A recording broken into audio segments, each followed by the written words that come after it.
I'm here. Okay. Okay, darling people. So we start with it's always good. Why not? It's wonderful to start with a nice mandala offering, visualizing the whole universe. Simply, it's what it's really doing here, thinking of all the marvelous things of the world, piling them all up in our mind and offering to the Buddha as a request for the teachings. And and then we can sing the prayer that sets us off with our motivation. Okay, then, let's go. Ozaji perki juksing meto Dramri ramling shi Nidegen padi Sangye jingdu migde ulwaki Drokun amdak shingla chapasho Idam Guru Ratna Mandala Kam Niriyatayam.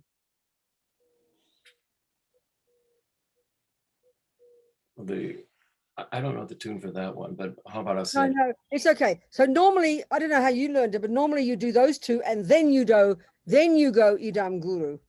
Okay. Yeah, I never learned this second one.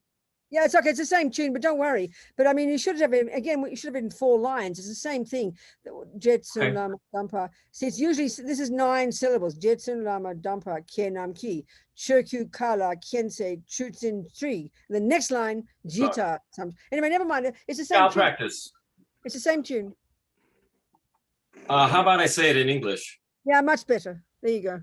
O holy and perfect pure Lama, from the clouds of compassion that form in the skies of your Dharmakaya wisdom, please release a rain of vast and profound Dharma, precisely in accordance with the needs of those to be trained.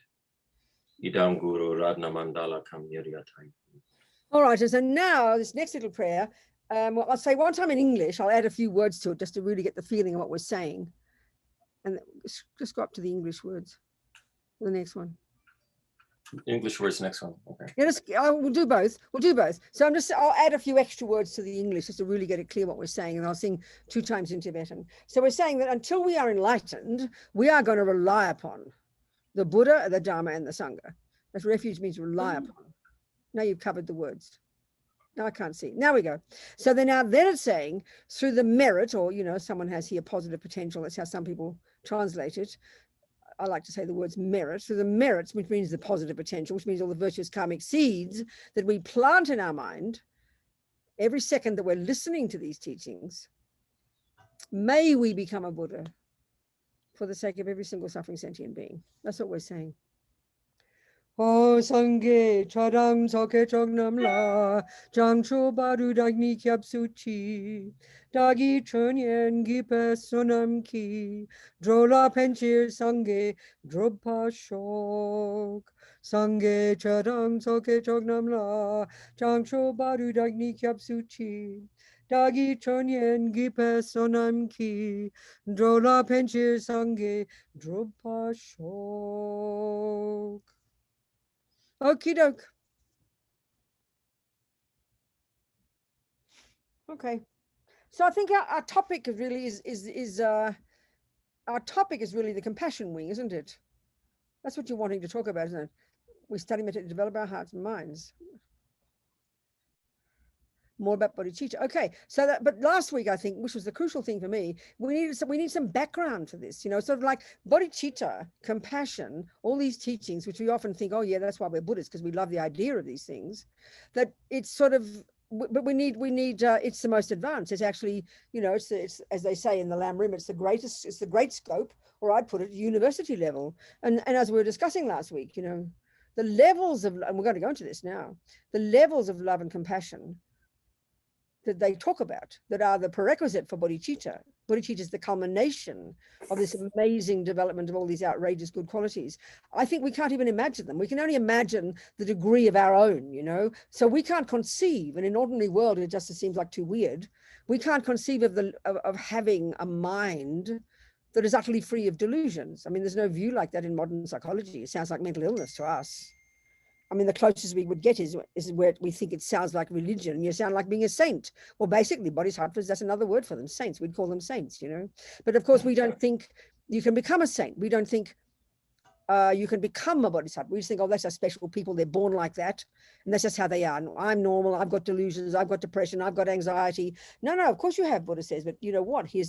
We've got this potential. And he lays out the entire path, showing us the methods for how to develop these insane levels of wisdom and love and compassion based on wisdom that enables us to be beyond delusions completely. So it's just the best we can do is imagine it, And that's why it's so inspiring, I think, to read the stories of the great yogis, the bodhisattvas. I know when I was a Catholic and I was in love with God, for me, the most moving reading I did was all about the saints, because I was so inspired, We need to be inspired. We can read all the intellectual teachings, but until our heart is moved, until we have this feeling of confidence that we can do it, we'll just stay depressed, stay kind of, oh, there, it's up there somewhere and I can't get it.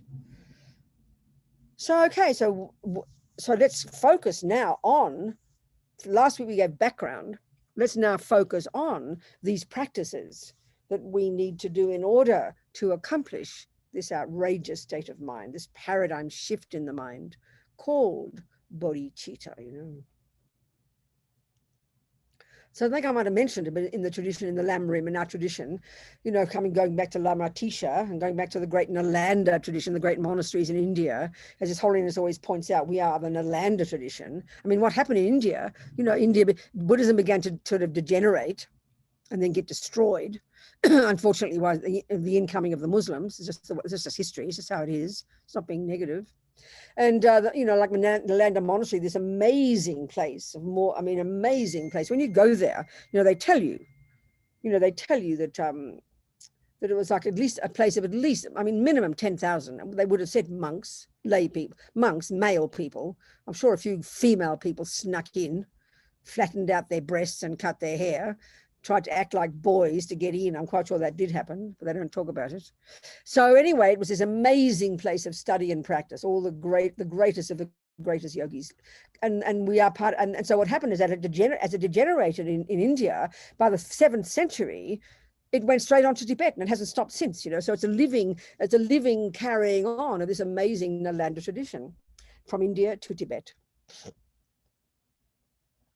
And so these practices, we can track back the lineages of them. So there's two main packages of teachings, of little techniques that enable us to get bodhicitta. One is the 6 causes and 1 effect, or the 7-point, I think they call it, mind training, or 7-point something. And then the other one is this more radical one that all the Tibetans love, that's called lojong, called mind training. It sounds kind of a bit like the military, doesn't it? But it's unbelievable levels of training the mind. The whole path is training the mind, but this is training the mind, and the accomplishment is bodhicitta. So and then there's a technique which I like to talk about, which is Pabonka Rinpoche in Liberation in the Palm of Your Hand talks about. It's a combination of these two, and it comes to 11 little techniques. So it sounds kind of simple, these little bullet points of first this and then this and then this and then this. But this is you could spend years and years in retreat practicing these. The greatest yogis do, and if not lifetimes. So like all these practices, they're gradual. You do the one first, which leads you to the next, which leads you to the next, which leads you to the next. So that means we need to understand these words, at least start understanding the words, If you can't even get the words right, how can you get the experience? You can't. If you can't get the right recipe, how can you get the cake? You can't. The experience is the point, but you've got to get the words clear. And again, the point is here too, all these meditations that we do to accomplish this bodhicitta, they're what are called, they're using thought. That's using analysis. So before we even go further, let's just talk briefly about what meditation is, because we get very, very confused. We have many misconceptions. We have a very rigid view, strong in our mind, especially in the modern world, of this word meditate. It's very strongly ingrained in us, and there are thousands of techniques, and that's okay. Buddha doesn't own copyright on it. But if we're going to understand Buddhism, we better understand what he means by the Buddhist approach to meditation. And so, of course, in the different traditions, you're going to see in Japan, there's one thing, in Thailand, there's another. But when it comes down to the teachings, there are 2 main modes of meditation in Buddhism. The first one is called concentration meditation, broadly, it's known in terms of the formal term, it's known in terms of its result, which is called calm abiding. And the second one, known in terms of its result, is called insight, or if not special insight. So that's shamatha and that's vipassana. Now, because in the world, there's a technique that's called Vipassana, it's almost like its own religion, and that's okay, nothing wrong. But it's simply, I don't know all the different ones they teach, but it's teaching one of the ones that's most popular, which people often assume is the meaning of Vipassana, but it's just one example of Vipassana, is the technique where these two they always come together. The first one, before we go to the second one, the first one, shamatha, calm abiding, the end result, is simply a technique for cultivating concentration. Now, actually, in its nature, it's taught in the Mahayana path, it's taught at the final stages of the Mahayana path. After you've accomplished, after you've got renunciation in the first and second scopes, after you've got bodhicitta, then the final stages of the practice of the bodhisattva from life after life after life, the 6 perfections. The first 4 are like in relation to sentient beings from life after life, perfecting the first 4, generosity, morality, patience, and perseverance. And maybe we can talk about these as part of the bodhisattva path. We will, in fact. And the last 2, and that's, if you like, is the perfection of the compassion wing, those 4. Then the last 2, if you like, are the perfection of the wisdom wing, and that's where concentration, or shamatha, and insight, are taught. So, but in reality, concentration is a Hinayana technique. It's actually, in order for you to, if you're a Hinayana practitioner and you're on the first and second scopes, you're doing the wisdom wing, you need finally to get the first scope is you abide by the laws of karma, you live in vows, you do lots of purification, then you go to the second scope and you start to get renunciation and understand attachment, and then you get some concentration, then you get shamatha, and then with that you then use insight to realize emptiness. So insight and concentration are actually Hinayana techniques, but they're taught. In fact, concentration is a Hindu technique. Buddha very happily took it with him when he diverged in his own direction. I mean, the Hindus are happy to share. They created it. They invented it more than 3,000 years ago. These genius Indians, So, it's a Hinayana technique, and so is emptiness. Emptiness is a Hinayana technique, but it's taught in the Bodhisattva path. This is a Tibetan style. Maybe I don't know, well, wherever it's lineage, but it's taught at the end of the path. Concentration and vipassana. It's the final stages of cultivation of the bodhisattva path. You combine with the perfection of the first 4 and the perfection of these last 2, and that's Buddhahood. So so okay. But just here, the point I want to talk is the method that's used. The method that is used to internalize all the teachings, starting with karma, refuge, impermanence, the mind, all the teachings from A to Z, the technique that's used in meditation to internalize the information, it's a combination of the two modes of meditation. So, it's just, but we've got so many misconceptions about it, I'm afraid. This is the trouble. We say the word meditation, and we just say that we have these weirdest concepts. First of all, we mostly think it's the first one. We mostly think it's concentration, something vague about sitting down and crossing your legs or crossing your something. And then just some, getting focus, and some mystical, magical thing happens. We tend to think that meditation is an alternative to a pill. We tend to think meditation is a relaxation technique. We tend to think meditation is making all thoughts go away. None of these. It's none of these. It's none of these. Concentration is the first technique. Now, and then the second one is to internalize the information. Now, if we used ordinary experiences, our ordinary daily experiences, we would know exactly what these mean, but we mystify them.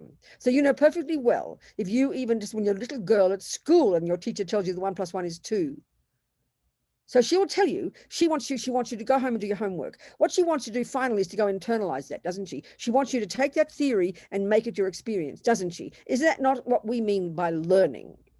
But the Buddhist way of saying it, and this is why we mystify, we put all these wrong meanings onto it. She basically would say, Robina, I want you to go home, take this information I've just taught you, go home, sit down on your chair, get some concentration, then go to the second mode with whatever level of concentration you've got. And then I want you to use your noggin, and I want you to use analysis, and I want you to think this through so that you will trigger an insight.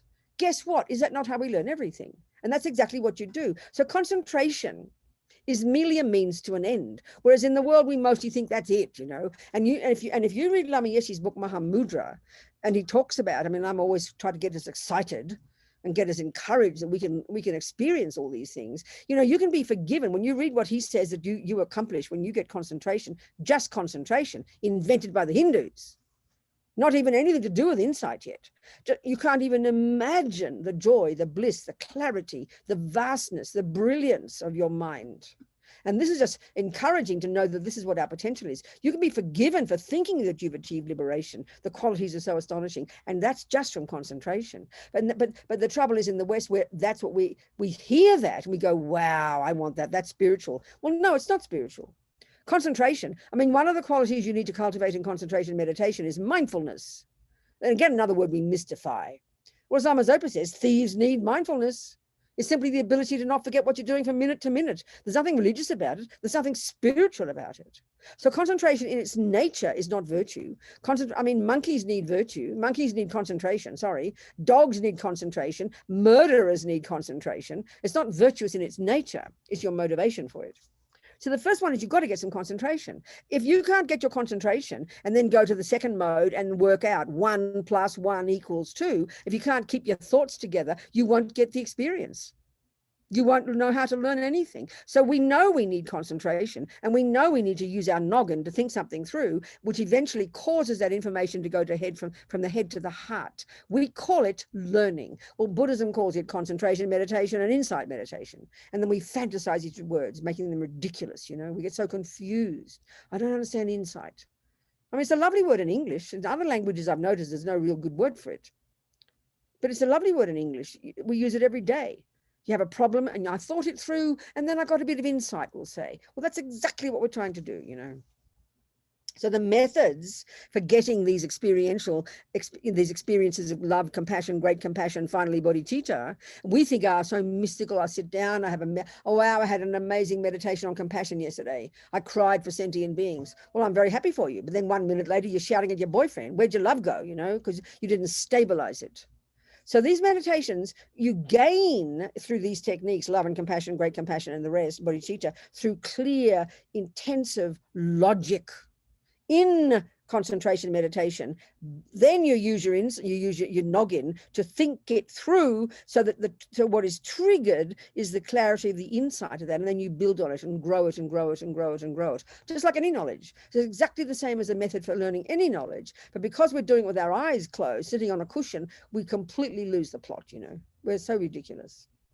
And the other thing is confusing. If you're a Tibetan Buddhist, you're going to read in the Lam Rim, there are 2 kinds of meditation, and they will tell you there's concentration and then there's analysis, analytical meditation, and then that completely throws us. Well, first let's look at the word. I'm sure we mentioned this last week. I forgot. I don't remember. The word to meditate in Tibetan is the verb to familiarize. Oh yeah, really? To familiarize what with what? Well, guess what? To familiarize your mind. Finally, with 2 things, wisdom and virtue. With how things are and with virtue. Familiarize your mind. It's called learning. It's called practice. If you sit every day and practice the piano, what do you think you're doing? You're familiarizing your mind with music until it's experiential. That's what we're trying to do here. But the point is this, where's analysis fit in? Well, analysis is a fancy Greek word for the English to think about something. Guess what? Is that not how you learn cooking? Is that not how you learn music? You get the information about 1 + 1 = 2. You get your focus so your mind can be stable. Then you go to the second mode and then you take the information she just gave you, 1 + 1 = 2, which initially is a mystery to you. Never heard of that before. And you've got your concentration, and then you analyze it. Do you not? That means you have to know what 1 means. You have to know what plus means. You have to know what equals means. You have to get the concepts in your head. That means you use your noggin. You think it through. You do analysis. And then what happens? Oh, mummy, I get it. That's the insight. That's how you become enlightened people, using these 2 modes of meditation.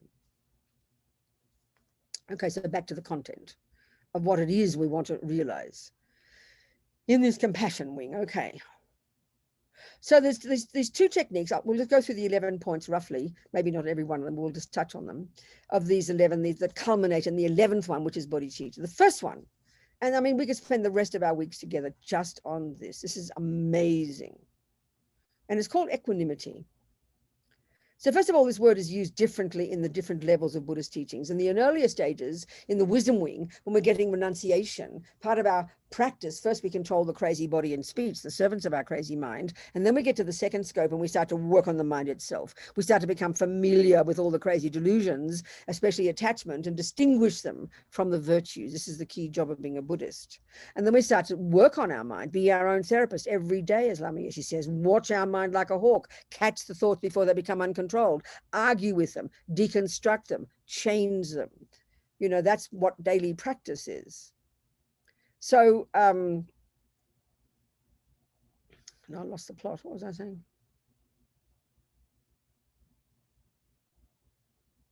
I forgot. I lost the plot. We're talking about equanimity. Oh, thank you very much. Okay, thank you. So then, okay, good. So then what you get there in this first stage is some equanimity in terms of your own mind. You're more stable. You're not out of control. You're not up and down like a yo-yo. You're not completely bipolar. And I'm not being sarcastic. We are all bipolar. It's a question of degree. Up and down, uncontrolled like a yo-yo. That's the berserk mind, you know. So we've got some equanimity. Now here it's a completely different use. Another same word, different definition. The equanimity here that we're discussing, which is the basis, the foundation, the ground upon which you can build love, compassion, great compassion, bodhicitta, without which it won't, you know, and you can't get these until you've got this. And this is hugely important to understand. And again, like, remember all these words, because they're in the compassion wing, we don't think there have to be clear definitions. Everyone's got a different definition right here of love. Everybody would define compassion differently. We need to be absolutely clear what we're discussing here. And all of this, of course, is based on understanding, which you would have studied in the middle scope, the clear distinction in Buddhist psychology between neurotic, deluded, I-based, fear-based states of mind, which are the source of our suffering, and valid, reasonable, appropriate, positive, virtuous states of mind, which are the basis of our happiness. This is a fundamental point we have to understand in Buddhist psychology, which is not how we think in modern psychology. If we don't get this point, you do not understand Buddhism. It's very clear.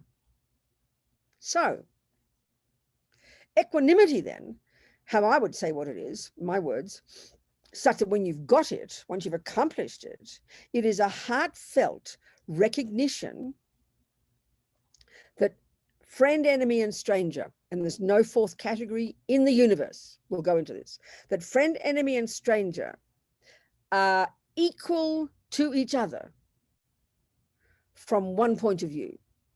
They're equal to each other from one point of view. They each want to be happy, and they each don't want to suffer. That's precisely what equanimity is. And then it's the basis upon which we then grow the others, you know. So let's analyze this equanimity and how to get it.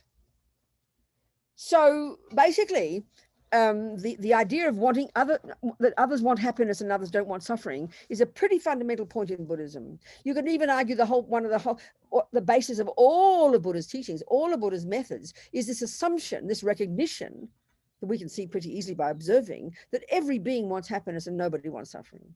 It sounds almost too simple, but it's primordially true. Have a look in the world. So you could argue that Buddha's methods are methods for how to get happy and how to stop suffering. And then in the compassion wing, how to help others get happiness and how to help others stop suffering. So that means we have to understand the definition of suffering and happiness, isn't it? We have to understand these definitions. If we don't, we're in trouble. And that's what we learn in high school, in the middle scope. We learn in the Four Noble Truths that there is suffering. There are 3 levels. We learn the causes. We learn you can get rid of them, and we learn how to do it. That's the Four Noble Truths. That's in back earlier about for ourselves. And now on the basis of this, we can have it for others. So the point is at the moment, right now, so people want to be happy and they don't want to suffer. We have to see that that's true for these 3 people. So let's look at these 3 categories and define what they are. So by definition, the first category, a friend, what is a friend? It's a simple term used here in this framework for a person whom I adore, my beloved. That means I have some love for them. I do have love. I do have compassion. We do have love. We do have compassion. Love is, this is the thing, love, what is love? Love is defined as a thought, starts with a thought, grows immensely, that says, may you be happy. Compassion is a thought, oh my God, look at that suffering. May you not suffer. These are the definitions. May you be happy. May you not suffer. So now we see at the moment, we have our beloveds, the ones we love, the ones And friend here, in terms of the delusions, is the object of our attachment. So attachment, then when my beloved does what my attachment wants, then that's what I call a friend. You know, I adore you because you do what my attachment wants. As Lama Zopa says, is, you know, the love we have now is unstable. We would say it's got strings attached. And of course, it sounds very brutal because we think our love is so pure. So I do definitely want my beloved to be happy. I want you to be happy, but I've got a massive vested interest in that because it's mixed with my attachment. And then because you do what my attachment wants, you appear divine to me. So of course I love you. Of course I want you not to suffer. It is easy to love the object of attachment. It is easy to have compassion for the object of attachment until they start not doing what your attachment wants. Then what happens? They go to the enemy category, don't they? The ex-boyfriend.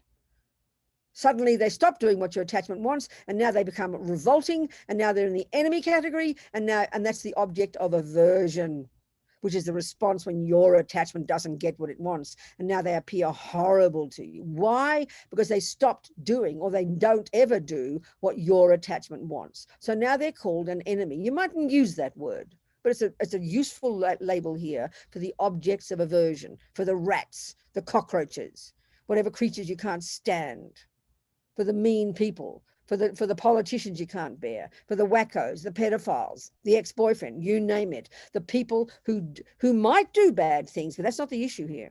That's not the issue here.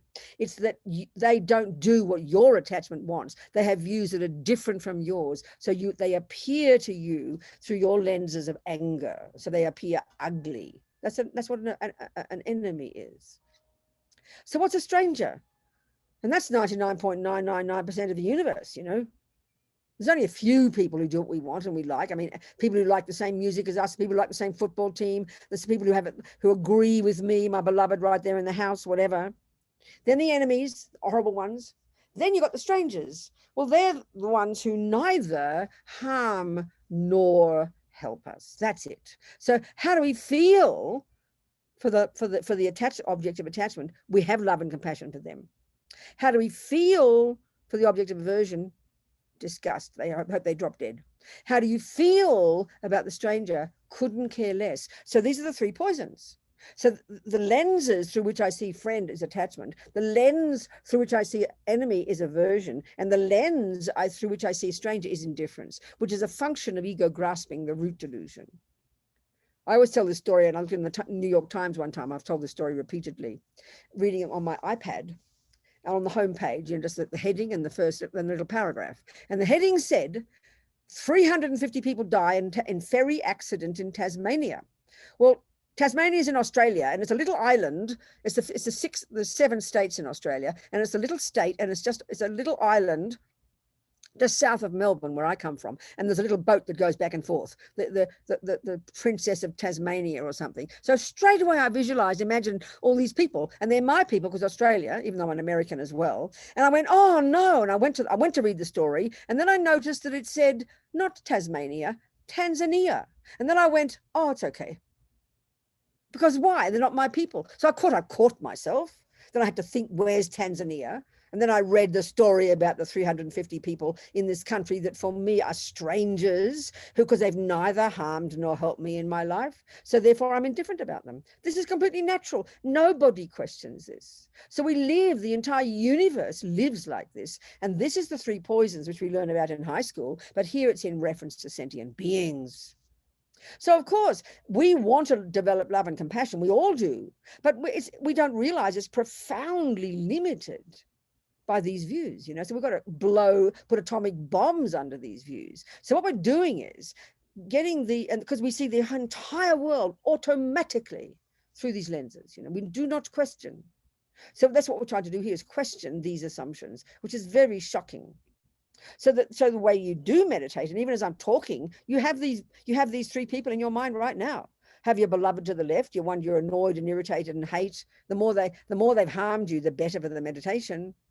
The object of your aversion, right eyeball to eyeball, and to the right, a stranger, a face maybe you can just recognize, but it doesn't touch your heart. Either way, This is friend, enemy, stranger. There's attachment, aversion, ignorance, the objects in terms of sentient beings of the 3 poisons. So we worked on the 3 poisons way back in the high school, but here now it's in reference to sentient beings.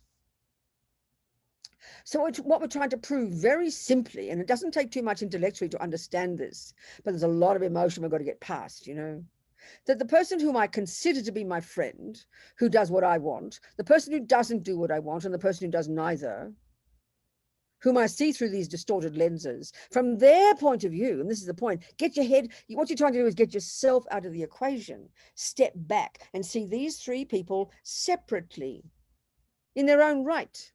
See them as separate from you.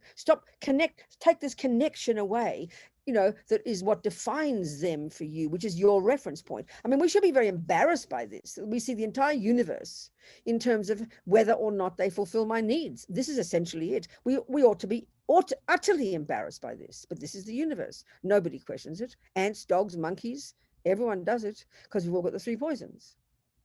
So we're trying to prove, and it's not too difficult, that the person who is adorable to us, the person who's mean to us, and the person who's neither, that from their point of view, they could be exactly as we think. One could really be a saint, one could really be a monster, and one could really be kind of boring. They might even be truths, but that's not the issue here.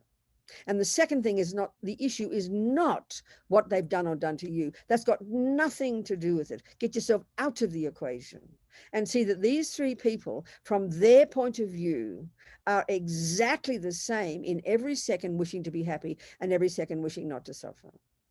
Now, this is hard for us because as soon as you hear that ex-boyfriend who really was harmful to you, who really did abuse you and cheat on you, no one's arguing with that. As soon as you hear the words, oh, he wants to be happy, we don't know what to do with that. The first thing we say is, excuse me, he doesn't deserve to be happy. Look what he did to me. So this is, again, a topic, just this word deserve. We could speak about this for the next 6 months, I tell you. We should unpack it.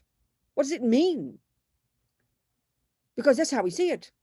So then that means if we look in the world now, the only ones we have love and compassion for, they're either our beloveds or they are innocent victims, which is usually a few animals and a few children. That's about it, you know. We're so limited because it's our sense of loving and compassion are rooted in deserving. So what does that mean? You know, it's very fascinating. This is to do with attachment. So look at ourselves. When a person is kind to us, there's an assumption. We don't notice it. We have to see it. This is the wisdom wing work. We have to look deep in our bones and have a look at how we kind of assume it's just normal because I deserve happiness, don't I? We all believe we deserve happiness. Attachment believes I deserve happiness. So when someone is kind to you, when the weather is lovely, when the food is nice, we sort of greedily just take it because we take it as a given that I deserve it. So of course, this is just natural. This is just the way the life is. I deserve good things. Give me more, please. Give me more. We don't analyze why it's happening. We don't analyze even what it means by deserve. We have a heavy view called deserve. So attachment is an assumption that I only deserve the good things. And then when you don't get the good things, what happens? Aversion arises, panic, anger, how dare you do that to me? I don't deserve that.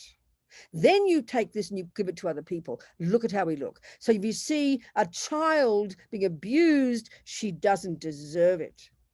You see a pedophile being abused, he deserves it. So our idea of love and compassion is rooted in this heavy misconception, which is attachment and aversion, you know. So we've got to unpack this way back in the wisdom wing. Let's do a bit of it more now.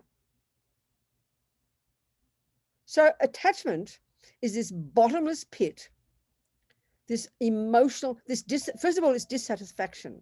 It's this primordial feeling that I do not have enough. I am not enough. I do not have enough. What I get is not enough. How much you tell me you love me is not enough. How much money I have is not enough. How thin I get is not enough. It's a default assumption of not enough. Dissatisfaction. As Lama Zopa says, it's the main suffering of the Western world, the modern world, you know, to the point where it becomes what we call self-hate. I'm not enough. So naturally, because you feel you're not enough, you're always looking for something to fill up the gaping hole, isn't it? That's the proactive function of attachment, to actively look for something. And then what it does is exaggerate the deliciousness of that something, and then exaggerate its power such that when I get it, to make me happy, to give me pleasant feelings. So because that's such a deep drive in us, because we crave the pleasant feelings, and pleasant feelings is another word, it's a technical term for happiness. Happiness is not the cake. Happiness is not the person. Our trouble is we're so addicted to the outside world being the cause of happiness that we conflate the object with the happiness. But happiness is not a function of a cake. It's not a function of a handsome boyfriend. Happiness is a state of mind. It's in the mind. It's mental. So, because I'm craving this happiness, it's the hubris of the assumption that I deserve it. We don't question it. We never question this. We never question. So let's look at why we should question. The Buddha's view of karma is that whatever you experience is the fruit of your own actions. You created it. Happy or suffering, doesn't matter. You created it.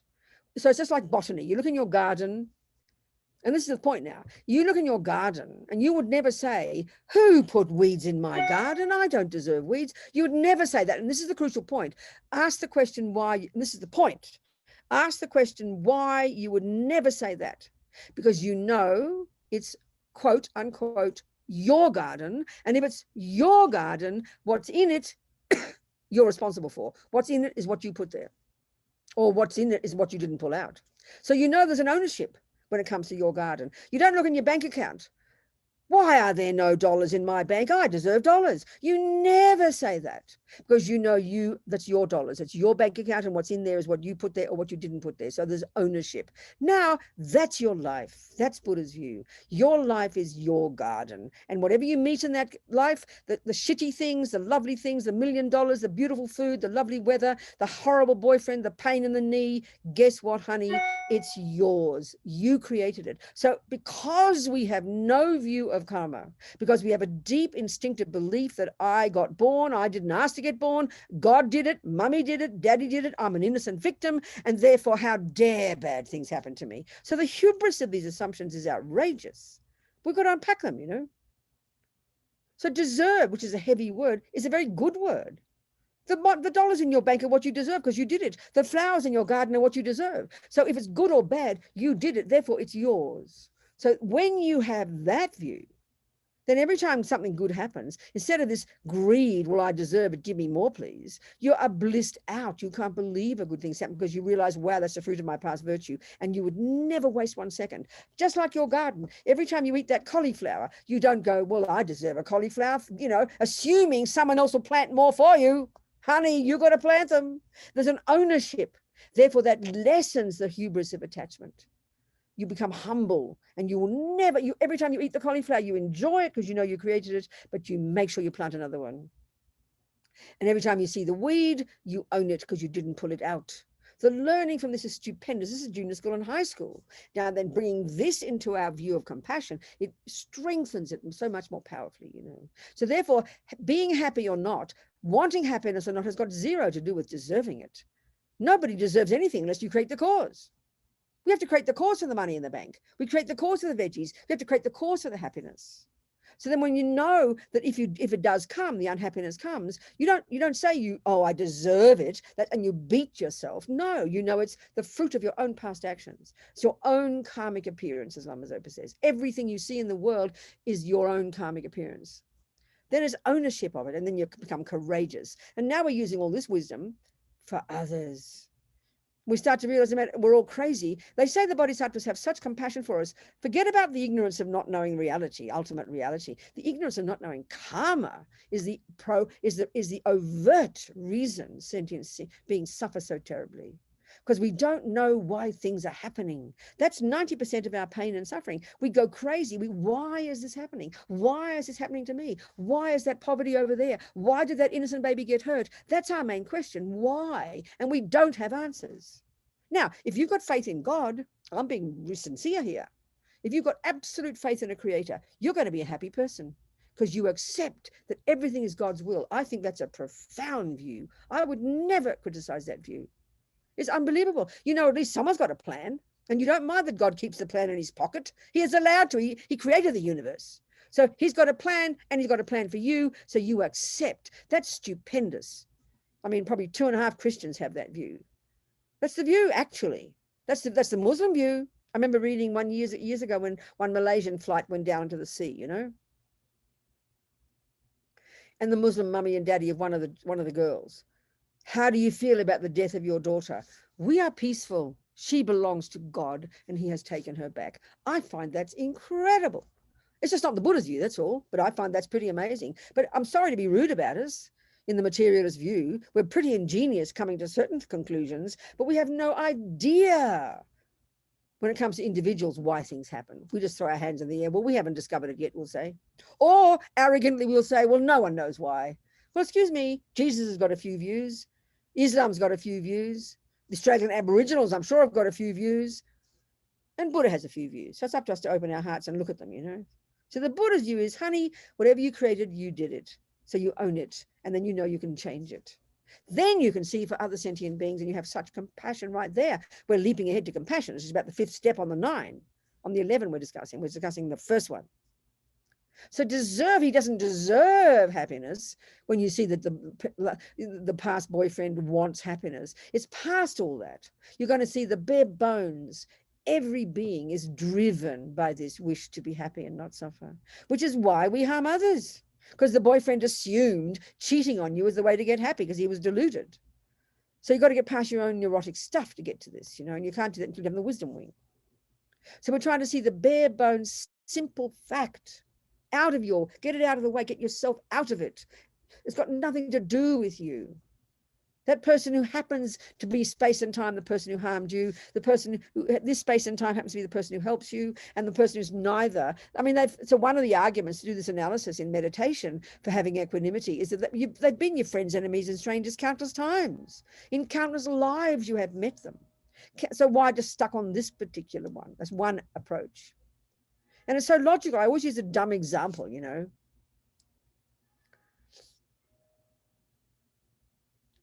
Let's say Fred, whoever's Fred. No, there's Brian. Brian will do. My example, Brian. Let's say Brian, you know, is a stranger down the road.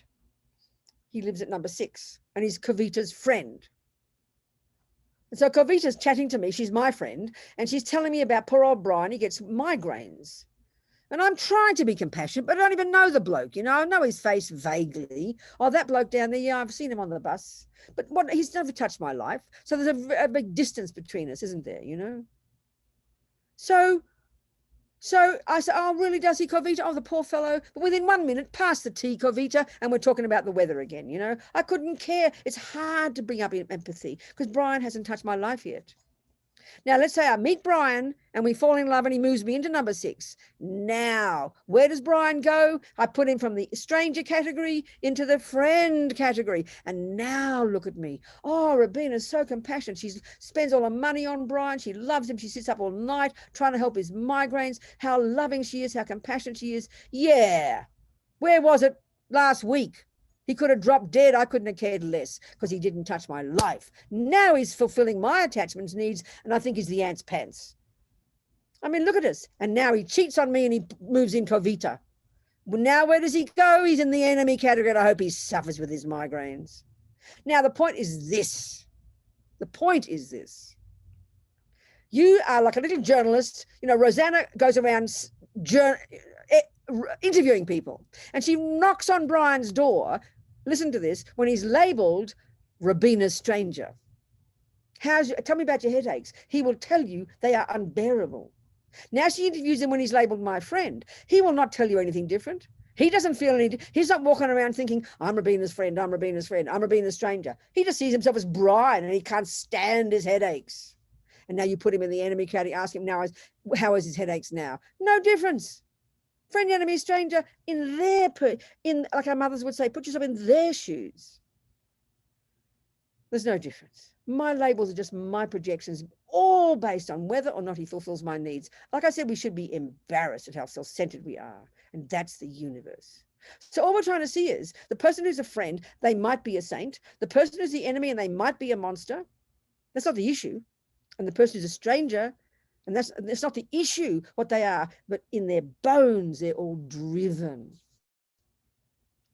by the wish to be happy and not suffer. It's a fundamental truth that we're trying to establish. It's not ethics, nothing to do with ethics, nothing to do with deserve, nothing to do with whether they're good or bad or fat or thin. It's a bare bones assumption. And you can't get to this until you've done a lot of this earlier work on your own mind, sorted out your own mess, you know. This is true. So equanimity itself is profound. So what all you're trying to do is shift the logic from ego's supposed logic, yes, I have love and compassion only for that group because they make me happy, to the logic, I want you to be happy because you want to be happy. So when, you know, a good mother or father, yeah, whatever makes you happy, sweetheart, that's what love is. Not if you don't do what I want, I'm going to kill you or something, you know, which is the manipulation that we have when we're attached to somebody and we try to manipulate them to do what we think they should do because it makes me happy. I mean, we can see the muck that it is, you know. So equanimity is really grounded. It's getting your own self out of the equation and seeing that each are the same. Now, the other big mistake we make, because we're so addicted to compassion being something sentimental, something gooey, that, you know, like say you think of all the politicians, let's say you don't like Mr. Trump, for example.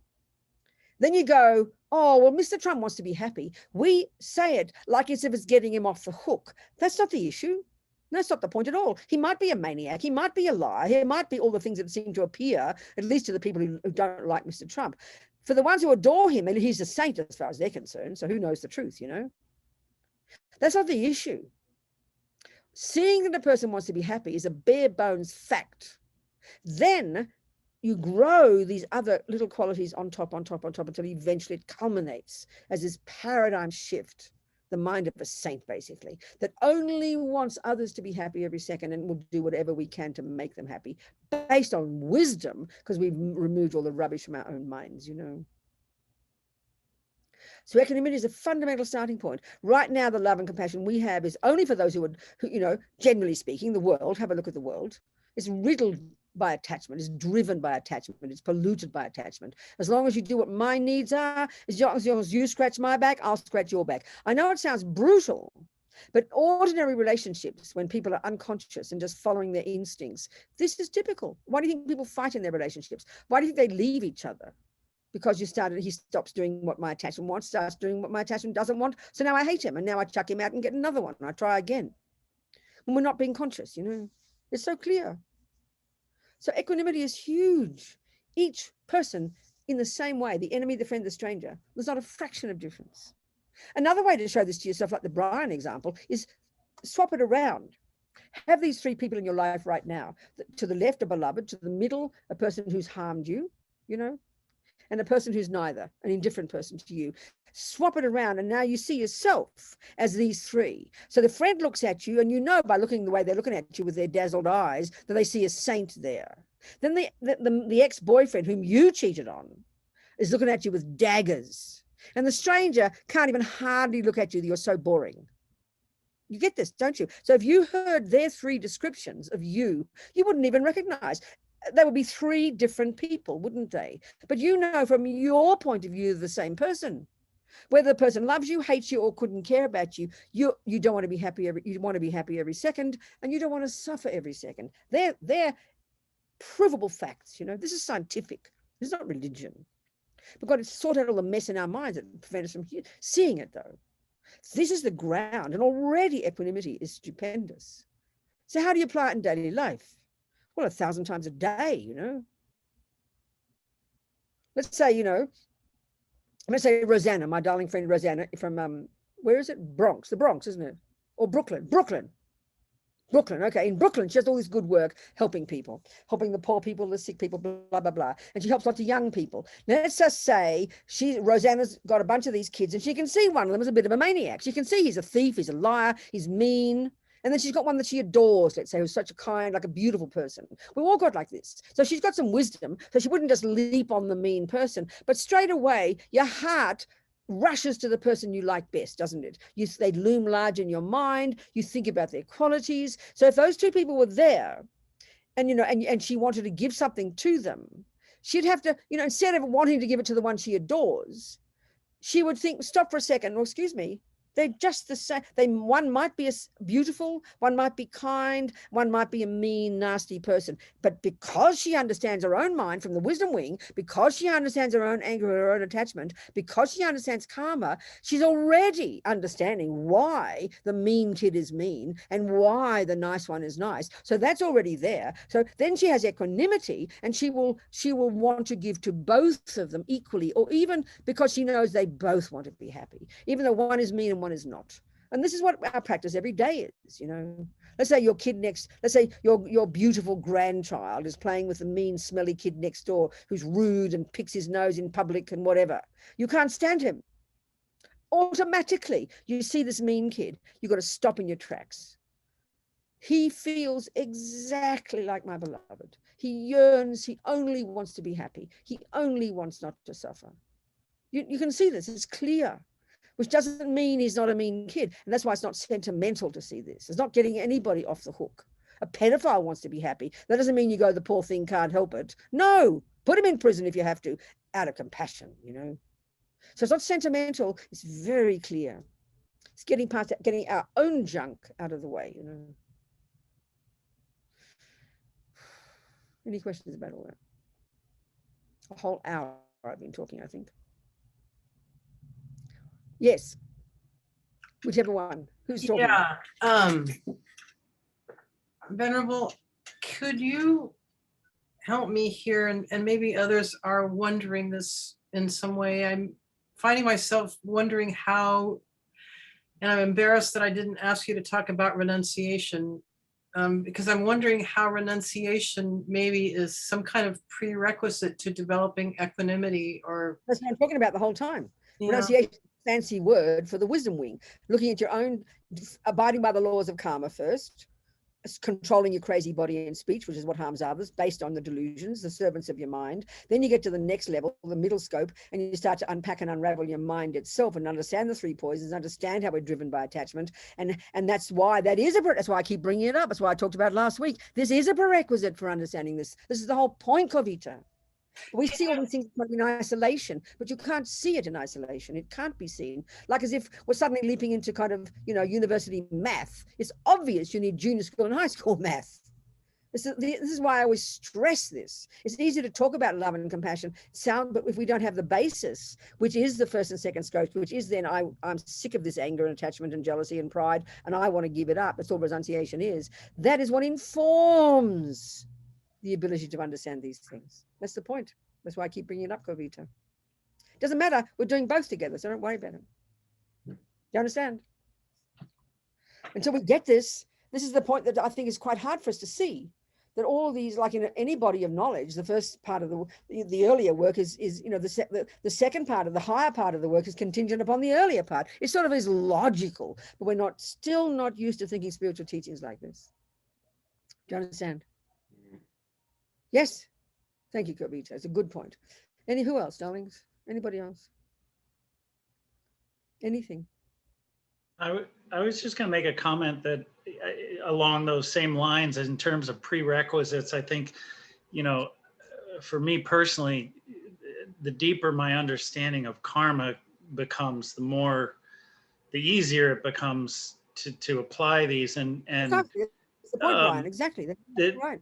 There's and it's difficult because in the West, it's, and I don't know where I heard this, and I don't know if this was from much about, but it's that time lag that trips us up. It's kind of like if our own ribs broke the moment we stepped on a cockroach, well, we'd never step on a cockroach, right?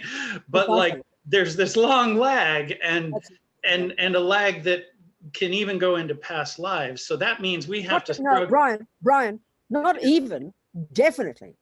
Yeah, and so if we can't, until we struggle with that whole issue of some kind of logical faith in and belief in past lives, even, we can't really get to understand. Right. So anyway, that's exactly right. You're correct, Brian. That's the point. But something that I came across a prayer that or a version of the four immeasurables that actually from Drikung Kagyu tech, and the way that, which has helped me a lot, that I just thought I'd share, where it's basically all mother sentient beings, limitless of space, especially those enemies who harm me, obstructors who harm me, those that are created, may they be happy. And what I realized in saying it that way for me is that it's because I've hurt them. So it's like, it's Brian, that's right, exactly. So really the point you're making, and if there's any questions in there, but that's the whole point, adding on to Kokiti's point, that without understanding karma, which is junior school, first scope, without understanding the mind, delusions, which is second scope, high school as I call it, therefore getting renunciation of suffering and its causes, it is impossible to develop this level of love and compassion, equanimity, love, compassion, great compassion that Buddhism is talking about. That's the point. You're exactly right. Yes, exactly. And that's what we're going to be exploring. Exactly, Brian. Well, sorry, there's not I guess there wasn't a question in there. But you're giving a little teaching, and I'm very grateful. Thank you very much for your teaching, Brian. Thank you. Anybody else? Ask a question or say something. Yes, Marianne. Hi. Sweetheart. So is there really no relativity, or is it really all equal if I kill a wasp or if I hurt a person? No, it's completely different. Of course it's levels. Of course it's levels. Every single tiny action of any person, from either the point of view of the motivation or from the point of view of the object, of course there's never one action that's the same, Marianne. It goes without saying. Of course it's different, darling. But of course it's different. I mean, there's not a hierarchy in terms of everyone wanting to be happy. The wasp wants to be happy as well as the human, but from the point of view, you could argue, let's say, if you had to save a wasp or a baby from being run over by a car, not out of attachment, but out of a genuine appreciation that at least a human has the opportunity to use their mind and develop compassion and develop wisdom, then you could argue it's better to choose to save the baby. You could argue that, of course. Of course you could think that way. Of course, if you're a bodhisattva, the wish is only to want to help everybody and have equal love for everybody and do everything in your power to help everybody. There's no question. So in terms of the karma we create, of course, the karma we create by murdering a baby is heavier than the karma we create by murdering a wasp. You could argue that. You could say it like that. But on the other hand, you could have a person who, let's say, kills a baby by accident, but is sadistic and pulls the wasp's legs out and wings out one at a time. You could argue that action, they create heavier negative karma because of the way they did the action. So there's so many factors involved, Marianne. Do you understand? Yes, thank you. And even in the courts of law, they take this into consideration, Well, what about creatures that are destructive? What, darling? What? Sorry, what? Creatures that are destructive, like What about them? Like carpenter ants that are going to eat my house. What's the point, though? What are you asking? Can I kill them? I mean, if it's going to eat my house? No, this is not the point at all. This is not the issue. That's not even relevant. It's not even what we're discussing here. That's my whole point about equanimity, Marianne.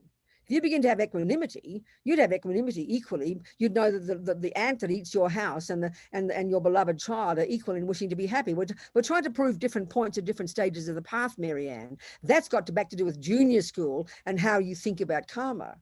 So just because these ants eat your house, you can't stand them because as far as you're concerned, it's your house. I mean, that's no logic. That's just totally self-centered, which doesn't mean you allow them to eat your house. That's not the issue. It's not an extreme sentimental view. I mean, first you understand karma, Marianne, which is why the ants are eating your house and not mine. That's your personal karma. That's why karma is a fundamentally necessary thing to start the whole path with. You have to understand why it is even these ants are eating your house. I mean, the first instinct is, how dare they? It's my house, but they think it's their house. So you first understand karma you have with these sentient beings, and then don't be surprised if you help change your karma, they'll stop eating your house. There's a multitude of methods for that. But just because they harm your house is exactly why the world harms themselves. That's why do you think people have wars? Because you're harming me, baby, so I'm going to harm you right back. That's very typical. That's completely not the view. That's totally not the view at all, Marianne.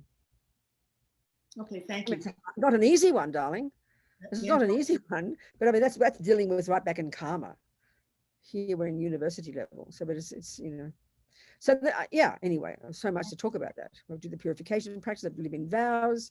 I mean, there's so many things. I mean, the first starting point, in fact, the very first starting point, junior school, entry level, grade 1, as long as Oprah says, if you want to start practicing this second, the first action to do is stop killing sentient beings. In fact, if you want one instruction, stop killing.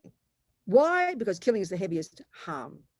So the very first level of practice is having the discipline to want to control our body and speech from killing, stealing, cheating on your partner, lying, bad-mouthing behind backs, using abusive language, and rabbiting on about nothing. 7 little instructions Buddha gives. 7 little baby instructions. The starting point. No wriggle room. Do our very best to refrain from harming sentient beings. Now, the question is why? Because everything I do and I say sows seeds in my mind that will ripen in the future as my experiences. This is the very first teaching in Buddha's teachings. And this is already, like Brian pointed out, a very intense one. So even now, if we try to stop killing the ants or the cockroaches, not to mention the ex-boyfriend, it's a struggle because we feel, how dare they harm me? They deserve, like you just said, they're harmful. They deserve to be harmed. Why do you think people on the planet harm each other? Because of this very view. Because we have no view of karma, that I've harmed them in the past, and that is the main reason why they're eating your house. So with the view of karma, you start to take responsibility. Then there are ways of helping. And, you know, in other words, if it was like your pets, your precious beloved poodles whom you spent $1,000 on and whom you adore, eating your precious food in the fridge, you wouldn't just kill them. You'd find ways to prevent them because you value the poodles, you know. I mean, there's a lot of different views here. One of my friends, Tupten Pemo, was one of our meditators. She was in our center up off the coast off Big Sur in California. And it's several miles in and up a mountain and down a mountain. It's a retreat center, 500 acres. Lama Zopa says even the birds are quiet. Many people in long-term retreat there. And this nun was there for many, many years. And she was telling Rinpoche, and he was so moved by how, you know, she had her sacks of flour and her sacks, you know, you go there, you're pretty isolated for months and years on end. So she got an infestation of moths. So she was telling Rinpoche how she spent months or weeks, I don't remember, one moth at a time, catching it, blowing on it a mantra, releasing it. He was so moved, you know, one moth at a time. We're happy to save one moth, Marianne. If it even comes to 100, we go, oh, no, I can't help it, it's too many. But she spent weeks, one moth at a time, you know. That's pretty profound. So, yeah. I mean, you know, to try and save every ant, one moth and one ant at a time, it's a tough one, but there's a lot of things packed into there, you know. Venerable and Mary, this is very much in touch with it because I don't want another teaching, Brian. No more teaching. No, this is a question. Brian. Wait, Brian, please wait. I haven't finished with Marianne. Oh, okay. Just a second.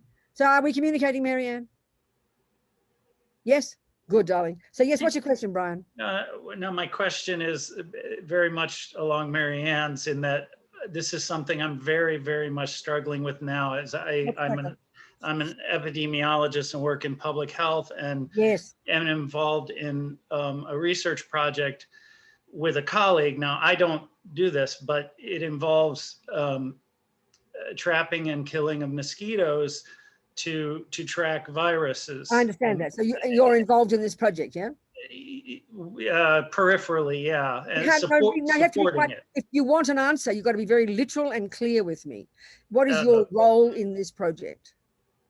I assisted in getting the funds that will support that research, and we will be sharing that research and its results with students to teach them about biology and viruses. And who kills the mosquitoes? And what? Who kills the mosquitoes? The students along with this other biology professor. So you're the one who initiated the project and found the funds? Together with her, yes. Well, that's pretty heavy karma, Brian. Being very direct. There's no way out of it. It's pretty heavy karma, sweetheart. And this is a tragedy of our culture, Brian, because it's coming from the history of Christians saying that God made animals for our benefit. So we've got a long centuries of history in our religion, and then with saying there's no soul, and then now centuries of history in our philosophical materialist views that says they're just ordinary creatures and don't have a mind. So this is very hard to go against. I mean, our history of medicine and science is rooted in this. So Brian, it's quite a dilemma for you, honey child. Yes, there are good benefits, but that's like what Hitler did with humans, and no one appreciated that. Just because it's mosquitoes, we think it doesn't matter so much. So it's quite a heavy one. No, I mean, the idea is it's a way of tracking viral. I know it, but it's only for the benefit of humans, isn't it? It's only for the benefit. That's how we all, and this is a tragedy. It's seemingly the motivation is good, but it's not recognizing karma. It's not recognizing sentient beings. It's not recognizing our past role with karma, which you talked about very eloquently before, Brian. I mean, you asked the question, it's quite a heavy one, sweetheart. And as you are very committed to Buddhism, I can hear it. You've got to really think about this. I mean, I'm not going to spoon feed you and give you a simple answer. And due to your karma, on the one hand, wishing to benefit others, but on the other hand, in a system that for centuries has utilized beings. I mean, I know you can hear me. You're very brave to even ask the question. You've got to think about this very clearly. And it's very difficult. It's your reputation, it's your role, it's your professional life. Much of it is based on that. You've got to really, I mean, the world these days is quite difficult. I mean, Dalai Lama, when he gives the vows to Westerners, he doesn't even talk about not killing creatures because he knows we can't even handle it. Our life is so intertwined with killing little creatures. It's quite difficult for us. So you've got some thinking to do, honey, but don't panic. It's all right. Just keep being clear. Pray every day to do what is most beneficial. Aspire to do what is most beneficial. Aspire to use your wisdom and your compassion to do what is most beneficial. Don't make dramatic decisions. Every day, just think about it and see where your karma takes you, Brian. Good, sweetheart. Thank you so much. What else? And I'm not saying yes or no to anything, Brian. I'm not saying, sweetheart, what is right and wrong for you. I'm not saying that. You've got to really in your heart think about it. I'm not trying to be fundamentalist. I mean, you're so brave to even bring it up, It's incredible. Just to think about it. Just think about it. And don't chew it like a dog with a bone, Brian. Make this aspiration. Just say to yourself, like His Holiness says every day, always just think, I want to do what's most beneficial. Have that thought, Brian. Just have the thought. It's clear your heart is so pure. I want to do what is most beneficial. Don't analyze what you think it might be. Meanwhile, keep living your life, doing what you can, but strongly wanting. And as His Holiness says, always, if you can, aspire to do what is most beneficial long term, better than short term. So long term is for your enlightenment, obviously. So just have that aspiration, Brian. And see where it takes you. See where it takes you, sweetheart. It's a huge one. Thank you for telling us. I'm so sorry. But I'm not trying to give a simple answer. Okay? Do you understand, darling? Good, Brian. Thank you, sweetheart. Who else is there? Please ask me your questions. Anybody? Robina, I have a question about something you talked about last week. Yeah. Is it called the suffering of change because it changes from making you feel happy to feeling suffering? Like when you first get what you want, you feel happy, but then it changes to suffering? Exactly. The simplest analysis of it is exactly that. But because it's something that we're so familiar with and we take it for granted, that of course, in the beginning of the chocolate cake, you have delicious feelings and then you want to vomit after 4 pieces, but we don't join the dots. We don't get the point. And we all know that the very next day, you only remember the cake as the thing that brought you the good feelings. You forget that same cake made you vomit. We conveniently forget that because we want happiness and we keep believing maybe the cake will do it again. That's exactly right, darling. That's the simplest example, absolutely. And it's fairly evident to us. It's scientific, not religious, but we're such junkies, we forget, Do you understand? Yes, thank you. Yeah, good. Anybody else? Venerable Robina? Yes. Hello. Who is that? This is Hillary. Thank you for Good, your Hillary, truth. and then Rosanna next. Go on, Hillary. Thank you. In regards to non-killing, does the Dharma ask that we, it's best to be a vegetarian then, it seems? It doesn't necessarily follow, Roxanne, not because it doesn't, that's a really good, this is a big topic. Okay, let's go through it. Okay, let's go through it, Roxanne. Not Roxanne, you're Hillary. Yeah. Let's look at it, Hillary. Let's look at it, darling. The thing is, in our world, because my own observation, my own way of putting it, because we are all so obsessed with food, we always frame the question, which actually is the bigger question, what is the karma of doing actions? And this is Brian's very powerful point. What is the karma that we create by doing actions, by utilizing animals for our benefit? That's the bigger question. But we always ask it only in terms of whether we eat animals' flesh. Do you understand? But I mean, there's okay, that's the first point. Now, the broader point is this. We can see from the Buddhist perspective that the suffering of samsara is so primordial insofar as just by existing, Hillary, we harm. I mean, our body is a walking zoo. Our mouth is like a mouth is an ecosystem. Under our armpit, apparently, is like a little ecosystem. So just by existing, by breathing, by living, we are harming millions of creatures. Forget Brian's example, or forget, can I kill the mean ants? Mary Ann's example. Just by existing, we harm other beings. Okay, given that, then what can we do? What's our option? This is the nightmare we're all living in. So all we can do, starting, like I said to Brian, is having this broad aspiration. Well, may I do what's most beneficial? Another way of saying that is, may I at least try to do actions that don't harm sentient beings. You're not going to stop harming sentient beings, Hillary, but at least you have to have the motivation and the intention to drive you in the right direction, living in this crazy world where we're eating each other daily alive. So now that's already profound, because at least you're still harming others, but at least you're sort of gradually getting yourself out of samsara by having this thought, I don't want to harm others. May I do actions that don't harm others? And then you get to the point where you take refuge, and now you take vows. Now, vows are these stupendous decisions we make. I will never consciously kill. I will never consciously lie. And even with that, I mean, with brides, it's a minefield to look into all these things. It's so complicated, really. But all we can do is start with a pure thought. At least I don't want to harm sentient beings. So in this way, you're purifying your own mind. And then, of course, you're going to become more conscious, and you'll catch that worm, that animal, that creature that you mightn't have noticed before, and you try not to harm them. So, okay, let's look at how it affects food. The thing is, there's more, I remember, okay, the first thing is, just because a person doesn't eat flesh of an animal does not mean that animals don't suffer. That's the first point I want to show. So, but there's such emotion in the world about vegetarianism and veganism, so much emotion and so much political kind of righteousness going on, because we're also attached to food. We're coming like these policemen, But I remember one Australian journalist got fed up with all the fundamentalist vegans. I'm not saying I'm any of these things. I'm just talking ones who bash it on other people and force people to do what they want. So he said, but there was this wheat field. This is outside of Melbourne, a wheat field where they grow wheat. Now, who's the wheat for? Probably 20% for the bulls, for the meat eaters, and 80% for the holy vegans and vegetarians. Now, there was a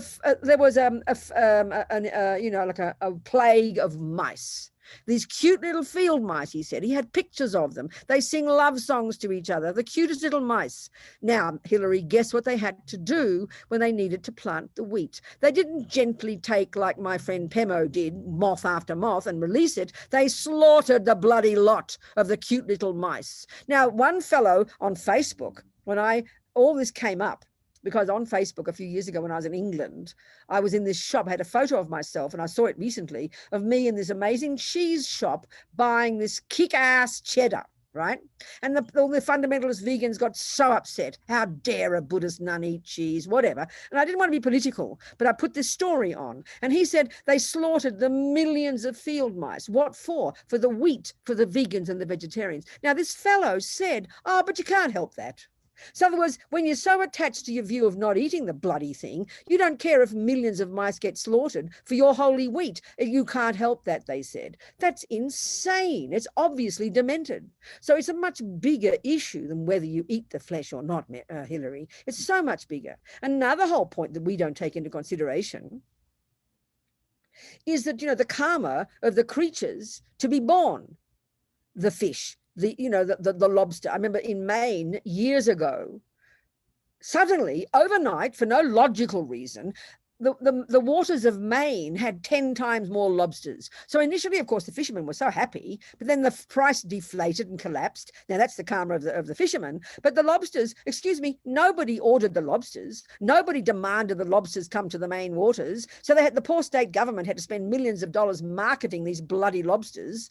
But I mean, that's the karma of sentient beings to be born as a lobster in the waters of Maine at that particular time, in that particular place. So there's way more to it than should I or should I not eat meat. Now, this is not saying, this is not arguing with the fact that the meat industry is monstrous, is destroying the planet. That's another whole discussion, and that can't be argued. But there's so many things to look at in terms of our own individual responsibility, our own karma, and so on and so forth, you know? Do you understand, Hillary? I think so.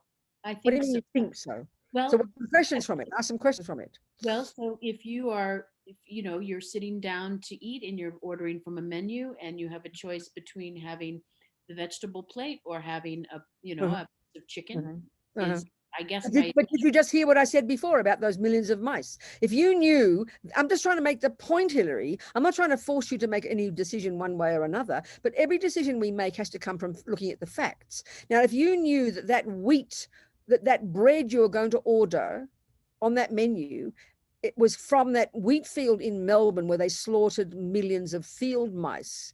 I mean, it's just one step back, isn't it? And you've got the death of creatures. So it's when you understand that, Hillary, tell me what you think your conclusion would be. You can't win, in other words, but what do you do? Like I said in the beginning, you do what you can. Now, I would say, for me, for example, I'm attached to meat. If you wanted me to tell you what I think is the best food, what I like, what I'm attached to, it's meat, cheese, milk, honey, all the animal products. I must have been a Tibetan recently, I tell you. I love the animal products. I'm attached to them. So for me to be a vegetarian is the best possible thing because of my attachment, Hillary.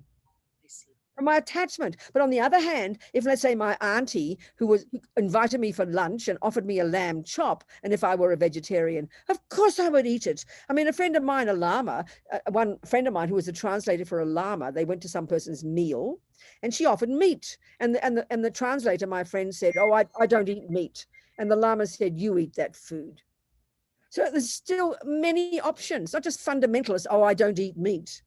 I won't even eat an OXO cube or something. I just think it's fanaticism. I mean, you can't avoid harming. So you make wise decisions based on the particular way you are, your particular attachment. Of course, it's best to not have attachment to meat. Of course, it's best for your own mind, sweetheart. So there's different factors. There's different things to look at. I understand. A little bit, can you hear? So can you hear what I'm saying a little bit? Yes, yes. Okay, good. I mean, one of my sisters has always been a vegetarian. Never talked about it. And I said to her one day when she was like 60, you know, why are you a vegetarian, Jan? And she said, well, every time I see meat, I see a cow. How could I eat it? I mean, I nearly burst into tears. I know it's a cow, but I'm attached to it. So because of attachment, we're blind. So she didn't have attachment to meat. She saw a cow. It was easy for her not to eat it. Right.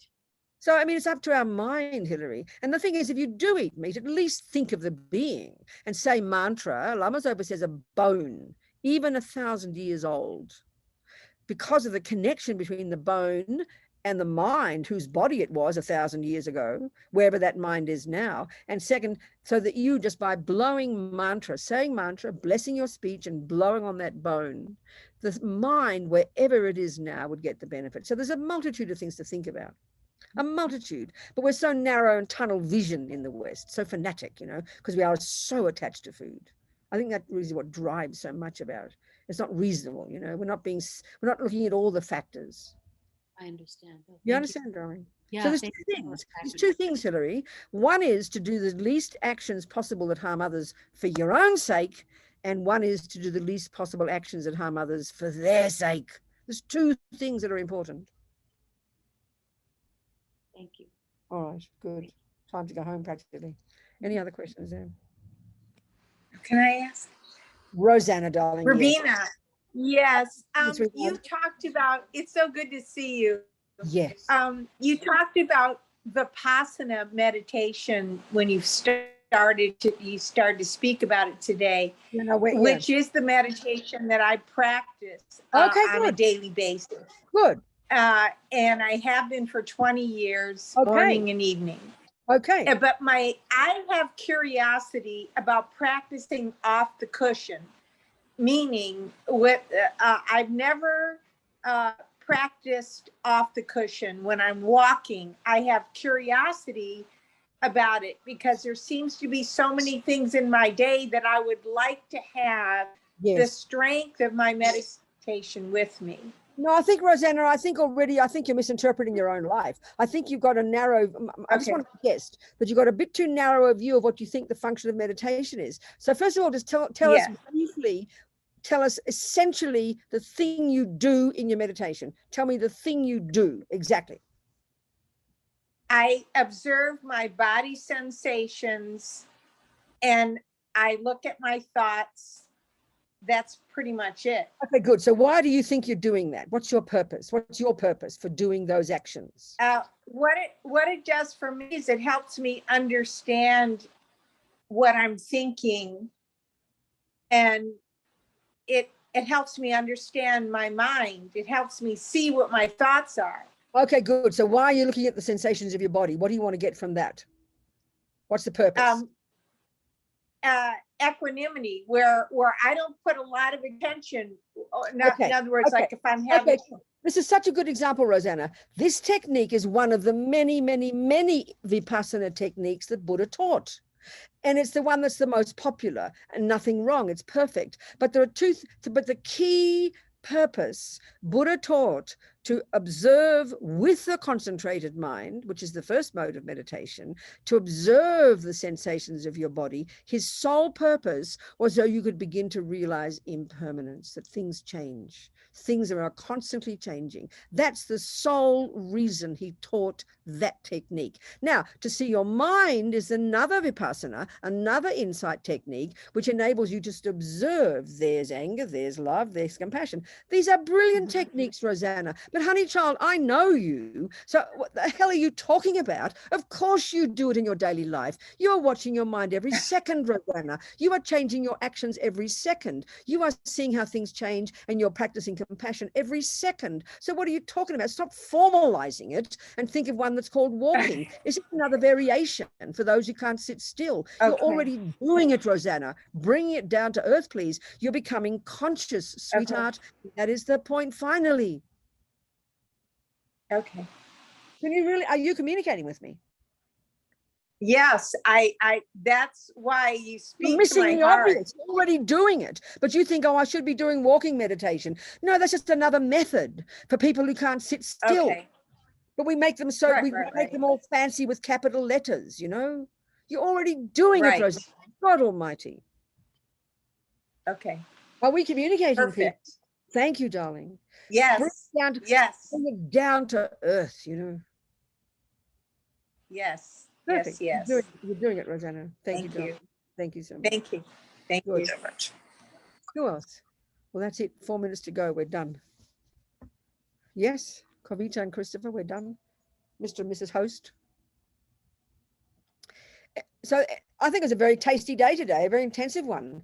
Rosanna's was amazing. Brian's was amazing. Roxanne's, Hillary's, every point was so powerful, so brilliant. So people, there's masses to think about, okay? And we all just go one step at a time, please.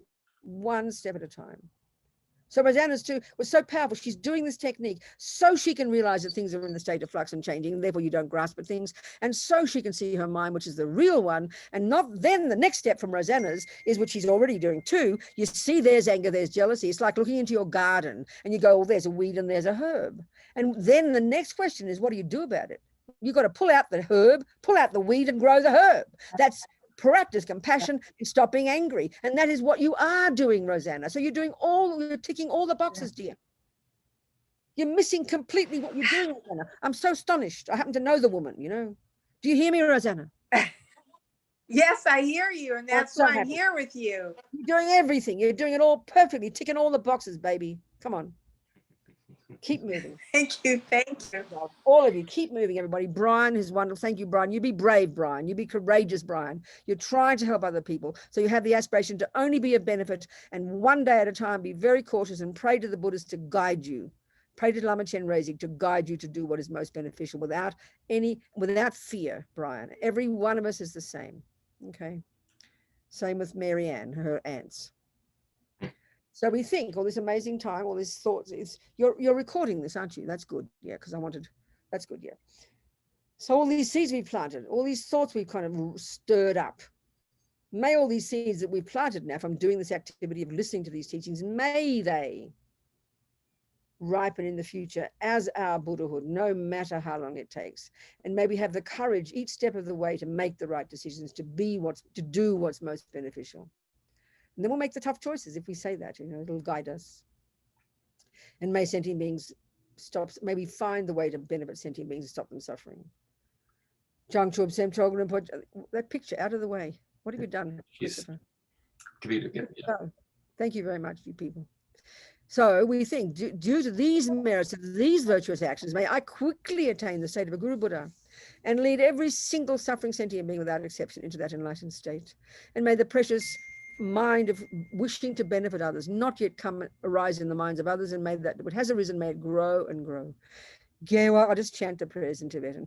Gewa di nyudodag lama sange drogyone drowa chikyang malupa dei sala gopa shog. You've got to put those into 4 lines, Christopher. Okay, yeah. Just Gewa di nyudodag. So it's 7 syllables per. There's either 7 or 9 syllables. These prayers. Okay, so 7 lines of 7 syllables each.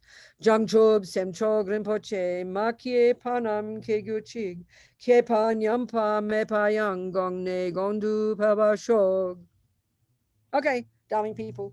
Next week we keep moving in this wonderful conversation. Thank you, precious ones. Thank you. Bye. What? I just put in the chat the link to the playlist where these videos are being posted. Oh, good. And they're also on it's also on a page on our website. So right now, of course, what's there now is last week, and by tonight, this week will be there. Just wanted people to know those are there. Good. Thank you so much, people. Thank you, dearest Brian. Yes. You be brave, darling. One step at a time. Everybody, one step at a time. Much love, people. Goodbye. Thank you. Thank you, Venerable. Bye-bye. Thank you.